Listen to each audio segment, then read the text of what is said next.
to try some Colourpop No Filter. I got a mess on my desk, y'all. I think after I get all this makeup on, I'm going to clean this area because it's a hazard.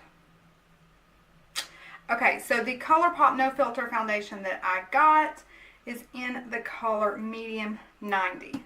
Okay, so this bottle of foundation retails for $12. $12. Is it worth $12? We're about to find out. This is actually not a first impression. This is my third day using this foundation. So I have a lot to say about it. This will be a full review, but I am going to put it on for you here today. This foundation comes in 42 shades. Can we just give Colourpop a round of applause for 42 freaking shades? So when you go onto the website, you choose your skin tone. So fair, light, medium, medium dark, dark, or deep dark. Once you choose your skin tone, you then choose your undertone, neutral, warm, cool. So I think that is just, Colourpop, you did your shit here. You did your shit. But is it any good? So I picked a neutral undertone. I did go a little darker than I currently am because I thought, you know, it's the beginning of the summer. I'm going to get some sun. I don't get a lot of sun, but I've been using a little sunless tanning lotion. So, you know, hopefully I'll get a little bit. But this, even though I chose neutral, it still has a lot of yellow. I feel like in the reviews that I've watched on YouTube, several people from all different ranges comment on the amount of yellow that is in here. So this is my third day using it. I am going to mix just a little of the Jouer into it to try to tone down that yellow. But I already know how it performs on its own, so don't get all excited on me. It does not come with a lid. It comes with a twist. So you twist to lock it, twist to unlock it. Alright, so one thing we should note, it is very runny. I hope y'all can see that. It's very liquidy and very runny. So the first day I used it, I thought, this is not going to cover. It's too liquidy. But she surprised me. She is definitely pigmented. She definitely packs a punch. And so that first day I really used too much. Let me stir my little concoction. Hopefully this will tone down some of that yellow.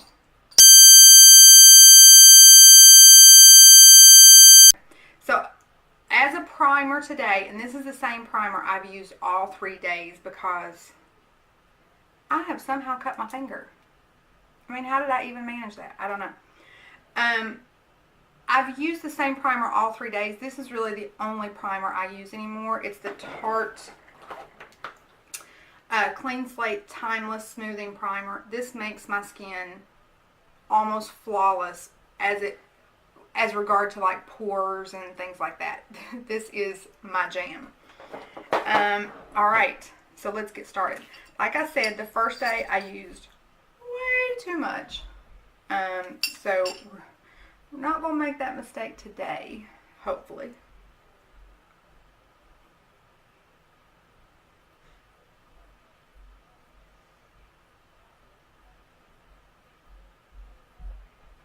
I still see a little of the yellow.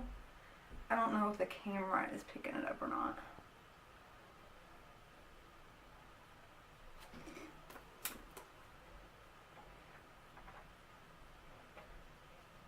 Yeah, there's definitely still some yellow. I was hoping that Jouer would really balance it out, but it's not as bad as it was the first 2 days.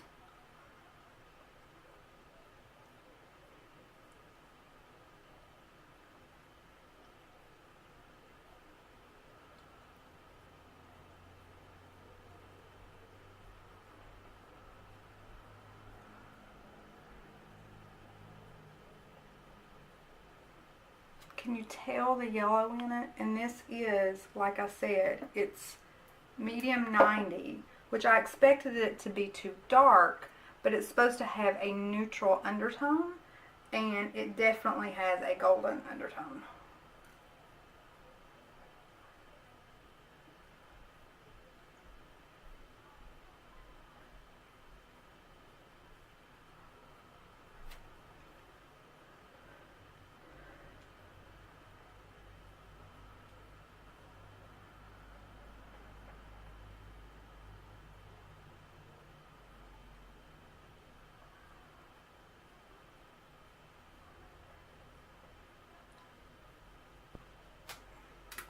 Gotta make sure I bring it down on that neck because this is not a good color match for me.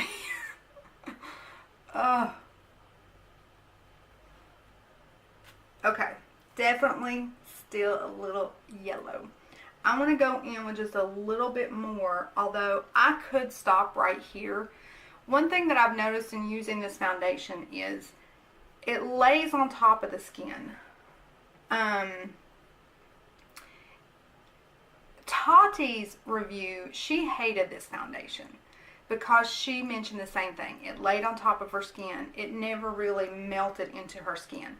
I noticed the same thing. It's hard to get it to look flawless, and it's hard to get it to look like your skin. But I have a caveat to that. So I want to add just a little bit more. Y'all know my cheeks are my area of concern.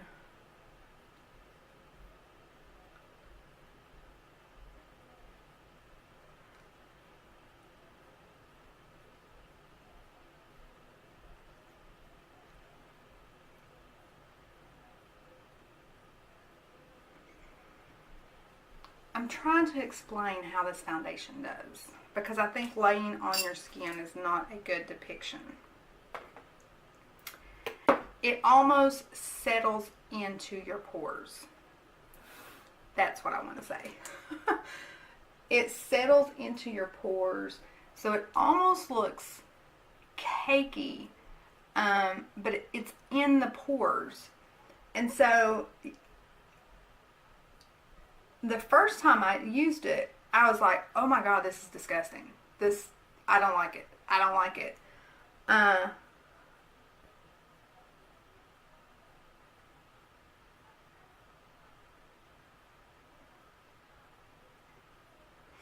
Because no matter how much I pounced, I don't know if you can see it, but it just looks cakey.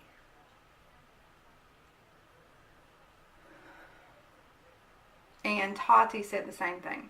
Jeffree Star loved it. He was like, oh. Tati was like, oh, hell no. So, at first, I was Team Tati on the Colourpop No Filter Foundation because I just didn't like the way it sits on the skin. But, alright, we're going in with the Colourpop No Filter Concealer. I got this in light 12.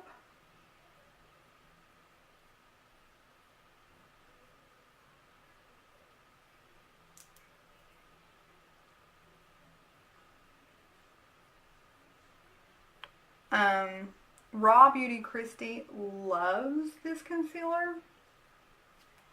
This is my third day using this concealer as well. I don't love it, but I don't hate it. And it is a little light right now, but this does oxidize. So, let's blend her out.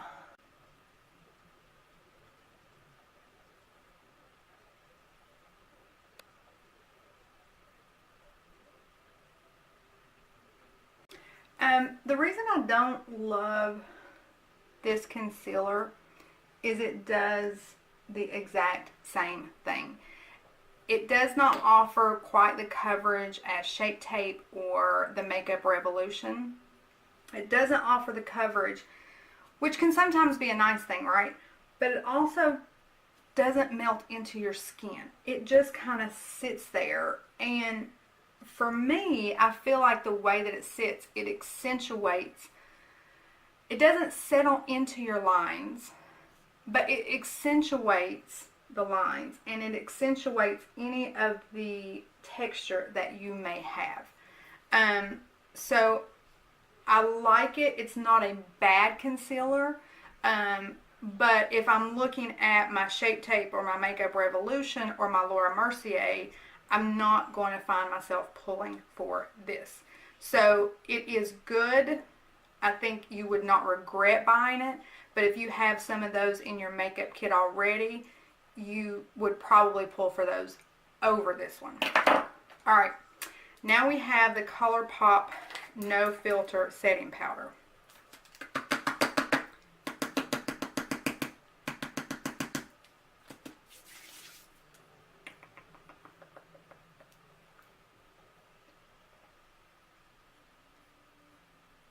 Now, here's one thing I have to say about this one. In the time that I have talked, if I had on my Shape Tape or if I had on my Laura Mercier or my Makeup Revolution, it would have settled into those lines really bad and I would have had to go in and buff it out. This did not fall into my creases.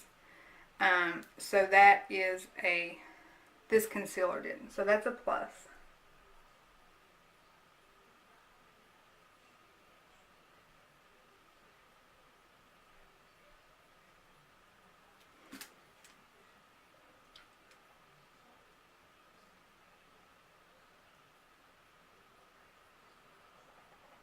Alright, now we're going to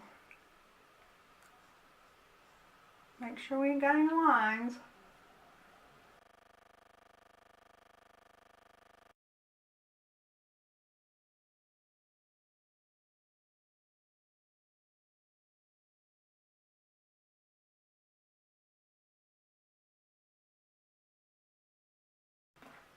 I have a couple of other Colourpop items to try today, but they will be in a separate video. So I'm going to finish up my face and then I'll meet you back here to kind of give you my final thoughts, tell you how the foundation lasted throughout yesterday and the day before, just kind of give you my full depth, probably more in-depth of a foundation review than I have ever done.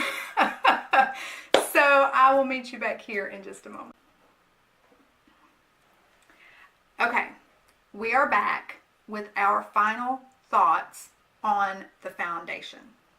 Well, the foundation, the concealer, the setting powder. My face looks wonderful. Like, I don't know what it is, but Tati's right. This does not go on well. It doesn't go on good. It almost settles into your pores in such a way that when you're applying it, you're going, no. But then when you finish your face, it looks good. Like, I went to do my contour. Now, Raw Beauty Christie said when she did her contour and bronzer, it lifted some of the foundation. I didn't have that problem. It didn't lift anything, and all of my other products just laid so beautifully on my face. I have glitter up my nose.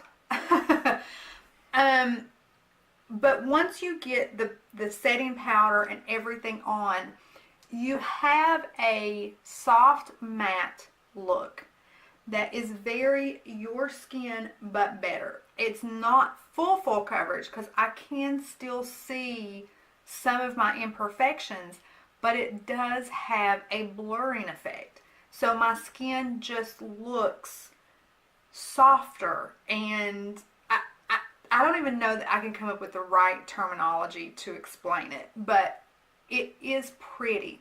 Now, how does it wear throughout the day? As I said, this is my third time using it. The first night I went to use it, I purposely did not do any pictures throughout the day. I did not do any touch-ups. I tried not to look at myself because I wanted to see at the end of the day how she looks. When I went to wash my face off, all of this was still perfect. It was still perfect. It had not settled into my fine lines. If anything, the foundation itself had gotten softer. I will tell you this, I don't like how it looks when you initially put it on. But of every foundation I have, at the end of the day, no foundation has looked better. So, the only thing that I had a problem with at the end of the day was my nose area was so oily. And my nose area does not really get oily. Like, I don't touch up throughout the day. I don't have an issue really with oil anymore. So this is the only foundation I've used in the past probably 6 months that made my nose oily. I mean, this is an oil slick. And then there was a little foundation off of my chin. But I do think if I had touched up throughout the day, it would not have been an issue. Because all of this really looked perfect. I mean, for 10 hours of foundation wear, it could not have looked any better. So there's some pros and there's some cons. You're never going to find a perfect foundation. But for $11, I have to say she's worth a try. Tati hated it. She hated it. Jeffree Star loved it. Jeffree Star has perfect skin. Right? So whether or not you like it is really going to depend on your skin type and what you're looking for. But it wears well. It has longevity. It's a your skin but better. It is a soft matte. But I did have a little oiliness at the end of the day. So, do I like it? Yes. Is it going to become a holy grail? Probably not. But I do think it is definitely worth the $11. I do think I will use it throughout the summer. So out of 5 stars, Autumn is going to give it a 4. All right, my loves. Oh, I haven't even talked about these two. The setting powder is good. I think it does aid in the blurring effect because my face looks like it has a filter on. I'm not going to lie. It looks like it has a filter on. I do think $9 for this amount. If you were to buy 3 of these, you'd have the same amount of this. Whereas this is like $38.39. This would only be, what, $28, $27. So the value you do get, it is cheaper, and it's not Laura Mercier, but it definitely gives it a run for its money. So, is it worth the price? Yes. Is it a good setting powder? Yes. Will I repurchase it again? Probably not. I will use it, and it's good, but I doubt I'll repurchase that. The concealer, it's funny. It's a funny concealer. It does oxidize, so get a little lighter than you normally would. It does not settle into fine lines, which is wonderful. But it does accentuate texture. I'm confused. So it's kind of like, really it's like all 3 of these. They're good. They're a good value. I don't hate them, but they will not move into a holy grail status. Will I use them? Yes. Will I reach for them? Yes. Will I purchase any of these when they run out? Probably not. So, there you go. There's my full in-depth review. I do think my skin looks good today, though. It's probably that highlighter. Alright, I'm going to go do some errands before I go fishing. My first day on the lake this summer. Yay! I love the lake, y'all. I love the lake. Alright, until next... Excuse me. Alright, until next time, my loves.